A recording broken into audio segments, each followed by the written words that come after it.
السلام عليكم. مكرهتش ناخذ شي حاجه لبنت خويا غير ما نقدر نرجع عندك نخلصك حتى من بعد. دابا ما عادش معايا. ما عنديش مشكل. شنو بغيتي؟ بغيت نفرحها وصافي. البيسه مثلا اللي كان الله يرحم لك الوالدين. شحال عندي؟ لا الله يرحم لك الوالد. عافاك والله ما قدتش والله. انا لقيتيني خرجت الالعاب. لا لا لا لا لا لا والله ما نقد حتى بزاف. الله يحفظك الله يحفظك. عطيتيني بزاف. والله العظيم الا هاني وهذه الله يهديك. هذه واحد التجربه كنديرها. ما لقيتوش ممتعه فيها. كل واحد غير يفرحني اليوم. والله العظيم من قلبي بحق الله. انا باغي نفرحك من قلبي. الله يسلمك. صبر بحق الله.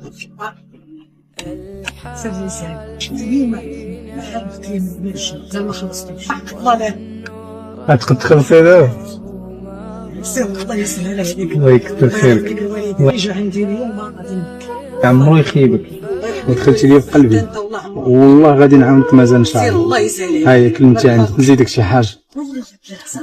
والله قاسم بالخاطر. هاك ما عندكش مشكل ديك. دير الله يسهل عليك. الله يرحم لك الوالد. خليك تسوق رغم انك غتضرب بزاف المرات ولكن خليك تسوق ما عمرك تغير. صافي بقى